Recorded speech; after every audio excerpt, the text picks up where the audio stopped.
ಸ್ನೇಹಿತರೆ ನಮಸ್ಕಾರ.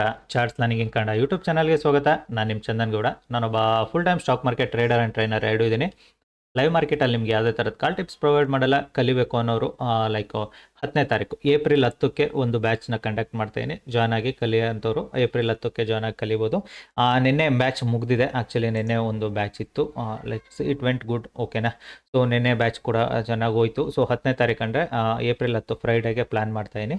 ಸೊ ಕಲಿಬೇಕು ಅನ್ನೋರು ಜಾಯ್ನ್ ಆಗಿ ಕಲಿಬೋದು. ಕಲಿಯೋ ಕಡೆ ಫೋಕಸ್ ಮಾಡಿ. ಆಲ್ವೇಸ್ ಮಾರ್ಕೆಟು ನಿಮಗೂ ಕೂಡ ಫ್ರೂಟ್ಫುಲ್ ಆಗುತ್ತೆ. Otherwise market it's a devil market. Because ಯಾವುದೇ ಬಿಸ್ನೆಸ್ ಈಸಿ ಅಲ್ಲ. ಓಕೆನಾ. ನಿಮ್ಗೆ ವಾಟ್ ಎವರ್ ಬಿಸ್ನೆಸ್, ಫಾರ್ಮಿಂಗ್ ಕೂಡ ಇವಾಗ ಬಿಸ್ನೆಸ್ಸೇ. ಇಟ್ ಈಸ್ ಲೈಕ್ ನಾವು ಫಾರ್ಮಿಂಗ್ ಅನ್ನೋದೇನು ಥಿಂಗ್ಸ್ ಡಿಫ್ರೆಂಟ್ ಅಂತಲ್ಲ. ಸೊ ಹಾಗಾಗಿ ನೀವು ಯಾವುದನ್ನೇ ಬಿಸ್ನೆಸ್ ಆದರೂ ಅಷ್ಟೇ ನೀವು ಅದಕ್ಕೆ ಎಷ್ಟು ಎಫರ್ಟ್ ಹಾಕ್ತೀರಾ, ಎಷ್ಟು ಅದ್ರ ಬಗ್ಗೆ ನಾಲೆಡ್ಜ್ ಬೆಳೆಸ್ಕೊಳ್ತೀರಾ, ಈಸಿ ಆಗ್ತಾ ಹೋಗುತ್ತೆ. ಲೈಕ್ ನೀವು ಫಾರ್ಮಿಂಗಲ್ಲಿ ಯಾವ್ದಾದ್ರು ಒಂದು ಬೆಳೆ ಬೆಳಿತೀರಾ ಅಂದರೆ ಫಸ್ಟ್ ಬೆಳೆ ನಿಮಗೆ ಕೈ ಸುಡುತ್ತದು 100% ಗೊತ್ತಿರೋದು. ಯಾಕೆಂದರೆ ಅದಕ್ಕೆ ಬೇಕಿರೋ ಥಿಂಗ್ಸ್ಗಳನ್ನ ನಾವು ಮಾಡಿರೋದಿಲ್ಲ ಪ್ರಾಪರಾಗಿ. ಅದೇ ನಿಮಗೆ ನೆಕ್ಸ್ಟ್ ಅದು 1 or 2 ಬೆಳೆ ಆದಮೇಲೆ ನಿಮಗೆ ಅದು ಕ್ಲಿಯರ್ ಕಟ್ ಆಗುತ್ತೆ. ಇದಕ್ಕೆ ಇದನ್ನೇ ಹಾಕಬೇಕು, ಇದೇ ಮೆಡಿಸನ್ಸು, ಇದೇ ಥಿಂಗ್ಸು, ಸೊ ಇದೇ ಗೊಬ್ಬರ. ಅದೇ ಥರ ಸೇಮ್ ಸ್ಟಾಕ್ ಮಾರ್ಕೆಟು ಅಷ್ಟೇ. ಸ್ಟಾರ್ಟಿಂಗಲ್ಲಿ ಕೈ ಸುಡುತ್ತೆ. ಬಿಕಾಸ್ ನಮಗೆ ಗೊತ್ತಿರಲ್ಲ ಮಾರ್ಕೆಟ್ ಹೆಂಗೆ ಏನೇನು ನೇಚರ್ ಇರುತ್ತೆ ಅಂತ. ಒನ್ಸ್ ನಿಮಗೆ ಅರ್ಥ ಆಗ್ತಾ ಮಾರ್ಕೆಟ್ ಕೆಳಗಡೆ ಓಪನ್ ಆದರೆ ಏನಾಗುತ್ತೆ, ಮೇಲ್ಗಡೆ ಓಪನ್ ಆದರೆ ಏನಾಗುತ್ತೆ, ಫ್ಲಾಟಿಶ್ ಓಪನ್ ಆದರೆ ಏನಾಗುತ್ತೆ, ಸೊ ಗೊತ್ತಾಗ್ತಾ ಈಸಿ ಆಗ್ತಾ ಹೋಗುತ್ತೆ ಟ್ರೇಡಿಂಗ್. ಸೊ ಇದನ್ನೇ ನೀವು ಕಲಿಬೇಕು ಅಂತ ಹೇಳೋದು ನಾನು. ಸೊ ಯಾವುದೇ ಥಿಂಗ್ಸ್ ಆದರೂ ಅಷ್ಟೇ ಕಲ್ತ್ರೇ ಈಸಿ ಆಗೋದು. Otherwise no, impossible. ಈ ಫೀಲ್ಡಿಗೆ ಬರಲಿಕ್ಕೆ ಹೋಗ್ಬಿಡಿ. ಹಗಲಲ್ಲಿ ನಿಮಗೆ ನಕ್ಷತ್ರ ತೋರಿಸೋ ಸಿಕ್ಕಾಬಡೆ ಸಿಗ್ತಾರೆ, ಇಲ್ಲ ಅಂತ ಹೇಳೋದಿಲ್ಲ. ಲೈಕ್ ನಿಮಗೆ ಕಾಲ್ ಟಿಪ್ಸ್ ಕೊಡ್ತೀವಿ ಅಂತ ಶಾರ್ಟ್ಕಟ್ ಹುಡುಕೊಡೋರು, ನಿಮಗೆ ಕಾಲ್ ಟಿಪ್ಸ್ ಕೊಡ್ತೀವಿ ನಾವು, ನಿಮ್ಮ ಅಕೌಂಟ್ ಹ್ಯಾಂಡ್ಲ್ ಮಾಡ್ತೀವಿ ನಾವು, ಆ ಥರದವರು ತುಂಬ ಜನ ಸಿಗ್ತಾರೆ, ಇಲ್ಲ ಅಂತಲ್ಲ. ಸೊ ಅದನ್ನೆಲ್ಲ ಬಿಡಿ. ನಿಮಗೆ ನೀವು ಹಾರ್ಡ್ ವರ್ಕ್ ಮಾಡಿ. ಸೊ ಡೆಫಿನೆಟಾಗಿ you will get success. Focus on one simple thing. ನೋಡುವ, ನಾಳೆ ನಾನು ಮಂತ್ ಎಂಡ್ ವೀಡಿಯೋನ ಹಾಕ್ತೀನಿ. ಬಿಕಾಸ್ ನಾಳೆ ರಜಾ ಕೂಡ ಇದೆ. ಇವತ್ತು ಎಕ್ಸ್ಪೈರಿ ಇದೆ. ನಾಳೆ ಮಹಾವೀರ ಜಯಂತಿ, NSEಯಲ್ಲಿ ರಜಾ ಇದೆ. ಸೊ ಹಾಗಾಗಿ ಇವತ್ತು ಮಂತ್ಲಿ ಎಕ್ಸ್ಪೈರಿ ಆಲ್ವೇಸ್ ಕೇರಿ. ನಾನು ಹೇಳ್ತಲೇ ಇರ್ತೀನಿ. ಮಂತ್ಲಿ ಎಕ್ಸ್ಪೈರಿ ಬಂದು always carry, be careful trade ಮಾಡಿ ಅಂತ. ಇದೇ reason. Let's see my profit or loss. Done for the day. No more trades today. It is very good day for me. ಇಲ್ಲ ಅಂತ ಹೇಳೋದಿಲ್ಲ. ಮಾರ್ಕೆಟು ನನಗೆ ಫೇವರ್ ಮೂವ್ ಆಯಿತು. ಹಾಗಾಗಿ I made it good money. And high quantity ಕೂಡ trade ಮಾಡಿದ್ದೀನಿ ಇವತ್ತು. ಓಕೆನಾ. ಸೊ ನಾರ್ಮಲ್ ಕ್ವಾಂಟಿಟಿಗಿಂತ ಜಾಸ್ತಿ ಕ್ವಾಂಟಿಟಿ ಟ್ರೇಡ್ ಮಾಡಿದ್ದೀನಿ. ಒಂದೆರಡು ಸಲ ರಿಫ್ರೆಶ್ ಮಾಡ್ತೀನಿ, ನೋಡ್ಕೊಂಬಿಡಿ. ಏನಕ್ಕೆ ನಾರ್ಮಲ್ ಕ್ವಾಂಟಿಟಿಗಿಂತ ಜಾಸ್ತಿ ಟ್ರೇಡ್ ಮಾಡಿದ್ದೀನಿ ಅಂತ ಹೇಳ್ತೀನಿ. Some commitment, some emergency, I need money. ಓಕೆನಾ. ನನಗೆ ಸ್ವಲ್ಪ ಅಮೌಂಟ್ ಅವಶ್ಯಕತೆ ಇತ್ತು. ಹಾಗಾಗಿನೇ ಐ ಟುಕ್ ಸಮ್ ರಿಸ್ಕ್. ಓಕೆನಾ. ಸಮ್ ರಿಸ್ಕ್ ಜಾಸ್ತಿ ತೊಗೊಂಡಿನಿ. ಒಂದು ಮಂತ್ಲಿ ಎಕ್ಸ್ಪೈರಿ ಅನ್ನೋದು ನನಗೆ ಬೇಕಿಲ್ಲ. So monthly expiry always care ಇದ್ದೇ ಇರುತ್ತೆ. ನನ್ನ ಫೇವರಾಗಿ ಮಾರ್ಕೆಟ್ ಮೂವ್ ಆಗುತ್ತೆ ಅನ್ನೋದು ಗೊತ್ತಿತ್ತು. ಹಾಗಾಗಿ ಐ ಟ್ರೇಡೆಡ್ ದಿಸ್ ಮಚ್. ಓಕೆನಾ. ಸೊ ಇದು ಹಂಗಾಗಿ ನನಗೆ ಕೂಡ ಈಸಿ ಆಯಿತು. ಸೊ ಫಸ್ಟ್ ಟ್ರೇಡಲ್ಲಿ I took it SL off almost 24,000ಗಿಂತ ಜಾಸ್ತಿನೇ ಇತ್ತು SL. ಆ SLನ ಕವರ್ ಮಾಡಿದ್ದೀನಿ. ಅದನ್ನು ಕವರ್ ಮಾಡಿ ನೀವು ಇಲ್ಲೇನು ನೋಡ್ತಾ ಇರ, ಇದು ಲೈಕ್ ಅದು ಕವರ್ ಆಗಿರೋ ಅಮೌಂಟು ಕವರ್ ಮಾಡಿ ಇಷ್ಟಕ್ಕೆ ತಂದು ನಿಲ್ಲಿಸಿದ್ದೆ. ಸೊ ಅದಾದಮೇಲೆ ಲೈಕ್ ಮಾರ್ಕೆಟಲ್ಲಿ ನಿಮಗೆ ನೆಕ್ಸ್ಟು ಏನು ಇದನ್ನು ನೋಡ್ತಾ ಇರ, ಇದು ಲೈಕು ಆಲ್ಮೋಸ್ಟ್ ನಾನು ಟೋಟಲು 4 ಟ್ರೇಡ್ಸ್ ಮಾಡಿದ್ದೀನಿ. ಓಕೆನಾ. 1, 2 ಅಲ್ಲ, 4 ಟ್ರೇಡ್ ಮಾಡಿದ್ದೀನಿ. ರಿಟ್ರೇಸ್ಮೆಂಟ್ ಬರ್ತಿದ್ದಂಗೆ ತಗೋ. ಸಿಕ್ಕಾಸ್ 10-15 point premium very fast move ಆಗ್ತದೆ. ಆ್ಯಂಡ್ ನಾನು ರೆಗ್ಯುಲರ್ ಕ್ವಾಂಟಿಟಿಗಿಂತ ಜಾಸ್ತಿ ಕ್ವಾಂಟಿಟಿ ಟ್ರೇಡ್ ಮಾಡಿದ್ದೀನಿ. ಒಂದು ನನಗೆ ಪ್ರೀಮಿಯಮ್ ಲೋ ಇದೆ ಅಂತ ತೊಗೊಂಡಿಲ್ಲ. ಸಮ್ ಕಮಿಟ್ಮೆಂಟ್, ಎಮರ್ಜೆನ್ಸಿ ಅಮೌಂಟ್ ಬೇಕು ನನಗೆ ಇವತ್ತು. ಸೊ ಹಾಗಾಗಿನೇ ಐ ಜಸ್ಟ್ ಡನ್ ಇಟ್. ಓಕೆನಾ. ಸೊ ನಿಮ್ಗೆ ಈ ಥರ ರಿಸ್ಕ್ ತೊಗೊಳ್ಳಿ ಅಂತ ನಾನು ಹೇಳೋದು ಇಲ್ಲ. ಈ ರಿಸ್ಕ್ಗಳನ್ನ ನಿಮ್ಮ ಕೈಲಿ ಟ್ರೇಡ್ನ ಹ್ಯಾಂಡ್ಲ್ ಮಾಡೋ ಕೆಪಾಸಿಟಿ ನಿಮಗೆ ಬರೋವರೆಗೂ ನಿಮ್ಮ ಕೈಲಿ ಆಗೋದು ಇಲ್ಲ. ಓಕೆನಾ. ಸೊ ಹಾಗಾಗಿ ಹೇಳ್ತಿರೋದು, ರಿಸ್ಕ್ ತೊಗೊಳಕ್ಕೆ ಮುಂಚೆ ಥಿಂಕ್ ಟ್ವೈಸ್. ಸೊ ನಾನು ರಿಸ್ಕ್ ಕೇಪಬಲ್ ಇದ್ದೀನಿ, ಅದನ್ನು ಥಿಂಕ್ ಮಾಡಿಕೊಂಡು ಟ್ರೇಡ್ ಮಾಡಿ. ಆವಾಗ ನಿಮಗೆ ಓಕೆ ಅನಿಸುತ್ತೆ. ಓಕೆನಾ. ಸೊ ಲೆಟ್ಸ್, ನಿಮಗೆ ಹೋಪ್ ಥಿಂಗ್ಸ್ ಅರ್ಥ ಆಗಿದೆ ಅಂದ್ಕೊಳ್ತೀನಿ. ಕಮ್ ಬ್ಯಾಕ್ ಟು ದಿ ಚಾರ್ಟಲ್ಲಿ ಏನು ಗೈಡ್ ಮಾಡಿದೆ, ಸ್ಟೂಡೆಂಟ್ಸ್ಗೆ ಏನು ಹೇಳಿದೆ, ಯಾಕೆ ನನಗೆ ಇವತ್ತು ಕಾನ್ಫಿಡೆಂಟ್ ಇತ್ತು, ಟ್ರೇಡ್ ಮಾಡಲಿಕ್ಕೆ ಈಸಿ ಇತ್ತು, ಎರಡನ್ನೂ ಗೈಡ್ ಮಾಡ್ತೀನಿ. Close the portal, no more trades. ನಾಳೆ ನಿಮಗೆ ಲೈಕ್ ಮಂತ್ಲಿ P&L ಅಪ್ಲೋಡ್ ಮಾಡ್ತೀನಿ, ನೋಡಿ. ಅದರಲ್ಲಿ ಕೂಡ ತುಂಬ ಥಿಂಗ್ಸ್ಗಳ ಬಗ್ಗೆ ಡಿಸ್ಕಸ್ ಮಾಡುವ, ತುಂಬ ಥಿಂಗ್ಸ್ ಬಗ್ಗೆ ಗೈಡ್ ಮಾಡ್ತೀನಿ. ಸೊ ಅರ್ಥ ಮಾಡ್ಕೊಳ್ಳಿ ಮೆಜಾರಿಟಿಯಾಗಿ ಏನಿರುತ್ತೆ ಅನ್ನೋದನ್ನು. ಇವತ್ತು ಸ್ಟೂಡೆಂಟ್ಸ್ಗೆ ನೆನೆ ಕ್ಲಾಸಲ್ಲಿ ಕೂಡ ಕ್ಲಿಯರಾಗಿ ಹೇಳಿದೆ, if it is A gap down open, ರಿಟ್ರೇಸ್ it back. ನಾನು ಆರಾಮ್ಸೆ I can go with selling side trades ಅಂತ ಹೇಳಿದೆ ಈಸಿಯಾಗಿ.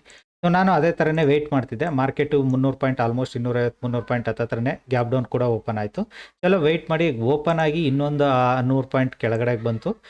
So 22,500 is a round figures. ನಂಗೆ ರೌಂಡ್ ಫಿಗರ್ ಅನ್ನೋದು ಇಂಪಾರ್ಟೆಂಟ್ ಅನ್ನೋದಕ್ಕಿಂತ ಇಲ್ಲಿ ಸೊ ಮಾರ್ಕೆಟು ಲಾಸ್ಟ್ ಸ್ವಿಂಗ್ ಏನಿದೆಯಲ್ಲ, ಲಾಸ್ಟ್ ಬೈಯರ್ಸು ಇಲ್ಲಿಂದಲೇ ಡಾಮಿನೇಟ್ ಮಾಡಿದರು. ಓಕೆನಾ. ಸೊ ಅದೇ ಲೆವೆಲಲ್ಲಿ ಮಾರ್ಕೆಟು ಡಾಮಿನೇಷನ್ ಲೆವೆಲಿಗೆ ಬಂದಿತ್ತು. ಸೊ 2 ಮೇಕ್ ಆರ್ ಬ್ರೇಕ್ ಅನ್ನೋ ಲೆವೆಲ್ ಇತ್ತು. ಬಟ್ ನಾನು make or break mindset ಇರಲ್ಲ ನನಗೆ very much simple. If it is retrace it back, let's take a trade ಅಂತ. ಮಾರ್ಕೆಟು ರಿಟ್ರೇಸ್ಮೆಂಟ್ ಕೂಡ ಕೊಡ್ತು. ನಾನು ವೆಯ್ಟ್ ಮಾಡಲೇ ಇಮಿಡಿಯೇಟ್ಲಿ ಬಂದಾಗ ತೊಗೊಂಡೆ ಟ್ರೇಡ್ನ, ಮೇ ಬಿ ಮಾರ್ಕೆಟ್ ಫುಲ್ ಕೊಡುತ್ತೆ ಅಂತ ಒಂದೇ ಒಂದು ಶಾರ್ಟ್ ಹಿಟ್ಟಲ್ಲಿ I just took it a loss of 22,000 rupees ಡಮರ್. ಓಕೆನಾ. ಸೊ ಆಮೇಲೆ ವೆಯ್ಟ್ ಮಾಡಿದೆ, market back to some more upside 38 ತನಕ ಬರುತ್ತೆ ಅನ್ನೋದು ಸ್ವಲ್ಪ ಡೌಟ್ ಇತ್ತು ನನಗೆ. ಒನ್ ಟ್ರೇಡ್ ಇಲ್ಲಿ ತೊಗೊಂಡೆ, ಇಲ್ಲೇ almost I covered that loss and ಇಮಿಡಿಯೇಟಾಗಿ ಸ್ಟ್ರೈಕ್ ಪ್ರೈಸ್ ಚೇಂಜ್ ಮಾಡಿಕೊಂಡೆ. Again reentered, again made a profit, again reentered, again made a profit, again reentered, again made a profit. So and ನಿಮಗೆ ಇಲ್ಲಿ ನಾನು trade ಮಾಡಬೇಕಾದ್ರೆ ನಂದು ಒಂದು ಬೆಸ್ಟ್ ಟ್ರೇಡ್ ಅಂದರೆ ನಾನು 125 ತೊಗೊಂಡಿದ್ದು. 125 ಇದು ಆಲ್ಮೋಸ್ಟ್ ನನಗೆ 150 ಹತ್ತತ್ರ ತನಕಲೂ ಹೋಯ್ತು. 150ಗೆ ಬಂದಾಗಲೂ ಎಕ್ಸಿಟ್ ಆದೆ, ಆಗೇನು ರಿಟ್ರೇಸ್ ಆದಾಗ ತೊಗೊಂಡೆ. ಬಿಕಾಸ್ ಏನಕ್ಕೆ ನಾನು ಎಲ್ಲದನ್ನು ರಿಟ್ರೇಸ್ಮೆಂಟ್ಗಳಲ್ಲಿ ಒಂದೊಂದೇ ರಿಟ್ರೇಸ್ಮೆಂಟಲ್ಲಿ ಟ್ರೇಡ್ ಮಾಡ್ತೀನಿ, ಅಷ್ಟು ಕ್ವಿಕ್ ಟ್ರೇಡ್ಸ್ ಎಂಟ್ರಿ ಎಕ್ಸಿಟ್ ಮಾಡ್ತೀನಿ ಅನ್ನೋದನ್ನು ಅರ್ಥ ಮಾಡ್ಕೊಳ್ಳಿ. ನಿಮಗೆ ಇದು ಯಾವುದೇ ಆಲ್ಗೋ ಅಲ್ಲ, ನನ್ನ ಮೈಂಡ್ ಸೆಟ್ಟೇ ಆಲ್ಗೋ ಥರ ಮಾಡ್ಕೊಂಡಿದ್ದೀನಿ ನಾನು.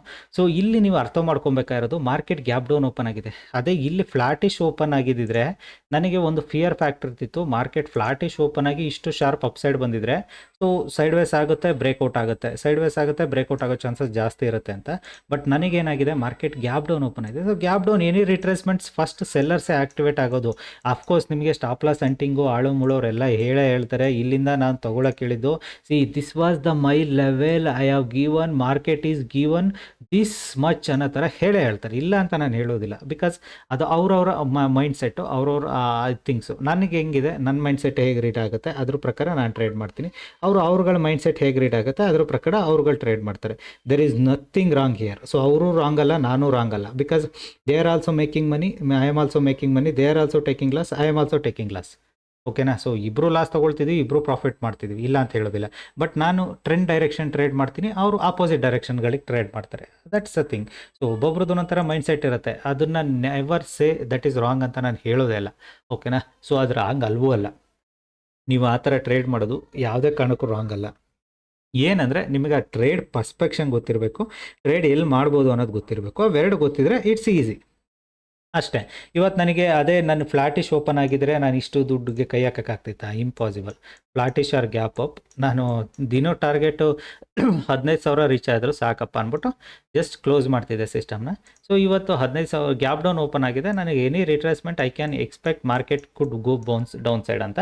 ಸೊ ಅದೇ ಡೌನ್ ಸೈಡ್ ಟ್ರೇಡ್ಸ್ಗಳು ಸಿಕ್ತು. ಸೊ ಅದೇ ಥರ ಬೆಳಗ್ಗೆ ಇಲ್ಲಿ ಏನು ಟ್ರೇಡ್ ತೊಗೊಂಡಿರ್ತಾರೆ, they are also made it 500ಇಂದ 600 700 ತನಕ within 2 candle went on to 200 points.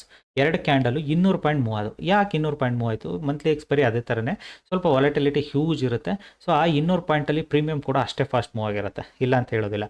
So ನಿಮ್ಗೆ ಇವಾಗ ಯಾರಾದರೂ ಇಲ್ಲಿ ಬೈ ಮಾಡಿದವರು ಒಂದು 10-15 ಪಾಯಿಂಟ್ಗೆ ಎಕ್ಸಿಟ್ ಆಗಿದ್ರೆ they will think like I miss this much moment ಅನ್ನೋ ಥರ. ಸೊ ಅದು ನಿಮಗೆ ಮೂಮೆಂಟು ಕೂಡ ತೋರಿಸ್ಬಿಡ್ತೀನಿ. ನೀವು ಪಾಪ ಯಾವ ಮಟ್ಟಕ್ಕೆ ರಿಗ್ರೆಟ್ ಮಾಡ್ತಿರ್ತೀರಾ ಅಂದರೆ ನೆವರ್ ರಿಗ್ರೆಟ್ ಇಟ್ ಯಾರ್, ಬಿಕಾಸ್ ಇಂಟ್ರಾಡೇ ಟ್ರೇಡರ್ ನೀವು ಸ್ವಿಂಗ್ ಟ್ರೇಡರ್ಸ್ ಅಲ್ಲ. ಸೊ ಹಾಗಾಗಿ ಯಾವುದೇ ಕಾರಣಕ್ಕೂ ರಿಗ್ರೆಟ್ ಮಾಡಬೇಡಿ. ಸೊ ಇವಾಗ ಪ್ರೆಸೆಂಟು ನಡೀತಿರೋದಲ್ಲೇ ಓಕೆ 22,500 ಕಾಲ್ನೇ ತೋರಿಸ್ತೀನಿ ನಿಮಗೆ. ರಿಗ್ರೆಷನ್ ಯಾವ ಥರ ಬರುತ್ತೆ ಅನ್ನೋದನ್ನು ಬಟ್ ಇಟ್ ಅನ್ಬಿಲೀವಬಲ್. ಸೊ ನಮಗೆ ಎಷ್ಟರಲ್ಲಿತ್ತು 125. ನೀವು ಒಂದು 125ಇಂದ 130 ಒಳಗಡೆ ತೊಗೊಂಡಿದ್ರೆ it went up to 240, almost 100 point move ಆಗಿದೆ.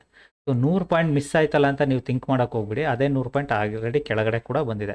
This is the power of analysis mind set. So ನನ್ನ ಮೈಂಡ್ ಸೆಟ್ ಪ್ರಕಾರ ನನಗೆ ಡೌನ್ ಸೈಡ್ ಟ್ರೇಡ್ ಇತ್ತು, ನಿಮ್ಮ ಮೈಂಡ್ ಸೆಟ್ ಪ್ರಕಾರ ಕೆಲವರಿಗೆ ಅಪ್ ಸೈಡ್ ಟ್ರೇಡ್ ಇರುತ್ತೆ, ಕೆಲವ್ರಿಗೆ ಡೌನ್ ಸೈಡ್ ಟ್ರೇಡ್ ಇರುತ್ತೆ. It doesn't mean that so it's right wrong ಅನ್ನೋ ಕ್ವಶನ್ಸ್ ಅಲ್ಲ. ಏನಕ್ಕೆ ತುಂಬ ಜನ ನನಗೆ ಇದನ್ನು ಕೇಳ್ತೀರಾ ಕಾಮನ್ ಆಗಿ, ಅದಕ್ಕೆ ಹೇಳೋದು ನಾನು. ಸೊ ನಾನು ಈ ಅಲ್ಲಿ ರಿಟ್ರೇಸ್ಮೆಂಟ್ ಟ್ರೇಡರು, ಎಕ್ಸ್ಟೆನ್ಷನ್ ಟ್ರೇಡರ್ ಅಲ್ಲ. ಫಿಬೊನಾಚಿಲಿ ರಿಟ್ರೇಸ್ಮೆಂಟ್ ಆ್ಯಂಡ್ ಎಕ್ಸ್ಟೆನ್ಷನ್ 2 ಕಾನ್ಸೆಪ್ಟ್ ಬರುತ್ತೆ. Extension is nothing but market ಎಲ್ಲೂ ಹೋಗಿ ನಿಲ್ಬೋದು ಅನ್ನೋದು concept extension. Retracement is nothing but ಎಲ್ಲರೂ ನಿಂತ್ಕೊಳ್ಳಿ, if it is come back to retracement levels let's take a trade ಅನ್ನೋದು. So one concept. So I do it on same long concept. ಓಕೆನಾ. Hope ನಿಮಗೆ logic ಕೂಡ ಅರ್ಥ ಆಗಿದೆ. ಕಲಿಬೇಕು ಅನ್ನೋರು 10ನೇ ತಾರೀಕು ಏಪ್ರಿಲ್ 10 ಇಟ್ಟಿದ್ದೀನಿ. ಯಾರು ಜಾಯ್ನ್ ಆಗಿ ಕಲಿತೀನಿ ಅನ್ನೋರು ಇನ್ನೂ 10 ದಿನ ಇದೆ. ಥಿಂಕ್ ಮಾಡಿ ನಿಮ್ಮ ಕಂಫರ್ಟಬಿಲಿಟಿ. ಓಕೆನಾ. Okay, thank you all.